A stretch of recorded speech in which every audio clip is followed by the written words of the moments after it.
Please raise your hands. Yes, so many of us. Thank you for your honesty. Stress is a commonly used word in today's society. But what does it actually mean? Our contest chair, ladies and gentlemen, a resplendent evening to all of you.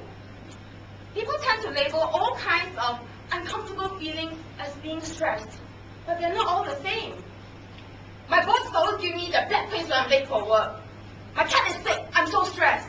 I lost my wallet, I'm so stressed. They label all kinds of uncomfortable feelings as being stressed. But that's not the case again, because every type of feeling is telling us a different story. And this evening, I'm going to share with you the top three types of uncomfortable feelings. Not bad feelings, but uncomfortable feelings, because each type of feeling is telling us a message. Why we're feeling that way, and what is it that we want. First type of feeling, let's call it stress. The second type of feeling is anger. And the third type of feeling, sadness. Let's start with the first type of feeling, stress. The secret language of feeling that stress is the voice inside of us telling us that there's too much to do and I don't have enough time. I'm so stressed. But why we're feeling that way is because we want to manage our life successfully. That's the one part. My boss wants me to finish his 3 reports. I've got one more to do. I've got 2 other proposals to write and hundreds of emails to reply. My spouse just called me to be home early for dinner. And my colleague and my friend called me, they need me for help here and there. I'm trying to cope with everything, but I just don't have enough time. Now to manage, when you try to manage and cope with everything, that means that you are stressed. The day that you stop trying to cope, that's when you are depressed. When you're depressed, that means you don't care anymore. So stress is good because it gives you that power and that drive to keep going on. But wait, too much stress can lead to depression. So to manage stress, we have to know that you cannot control everything.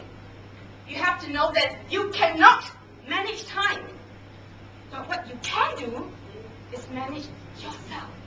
And what you can do is make a choice of what to focus on, what matters to you most. Stress. Let's talk about anger. The secret language of anger is the voice inside us telling, this is not fair! Whether it is not fair to you or to people that you care about. What it's telling you is that you want fairness for yourself and for others. How many of us have been angry with someone before? Just raise your hands. Yes. How did that feel when you're angry with someone? Stress. You feel very angry. It's very tiring. You know, when you're angry with someone, it takes up so much energy. It takes a lot of effort to love someone. But it takes even more effort to be angry with someone. Many years ago, I had a quarrel with my younger sister, whom I'm very close with. It's your fault! No, it's your fault! It's your fault! It's not fair! It's not fair to me either! We went on like that. In the end, we did not talk or did not see each other for 1 year. Until a close friend of mine advised me, you are her younger sister after all. You know, it is your responsibility to care about your sister. There's no shame in saying you're sorry. There's no shame in forgiving your sister. And there's no shame in forgiving yourself. I thought about it. So that night, I sent my sister an email. For the first time, I said, I am sorry. And my sister replied right away, I'm sorry, I'm sorry, I'm sorry, I'm sorry, I'm sorry. She put up the whole page. I was like, oh my God. Both of us picked up the phone right away, and we called each other, and we cried for so long, without saying a word. And 14 years later today, we are still so closely knit, if not closer. We are what we call BFF, best friends forever. Anger. Finally, let's talk about sadness. The secret language of sadness is the voice inside of us telling us that we have lost something precious or someone precious to us. The thing that we want is to be able to keep valued people and things. That is sadness. I lost my father 2.5 years ago to cancer. I get really emotional when I talk about it. Because at that time, I cried every day. I cried so hard, I cried for so long, and I cried so deeply.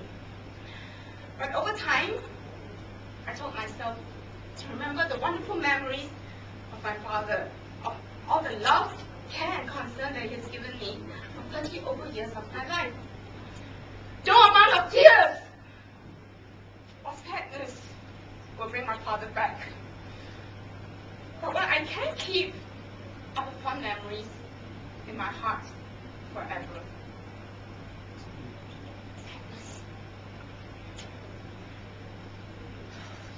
So there you go.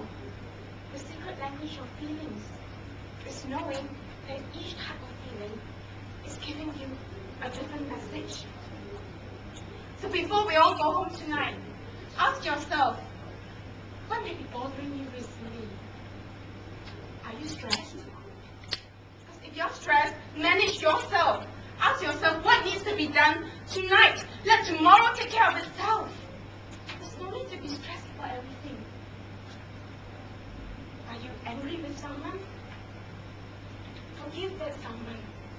Forgive yourself.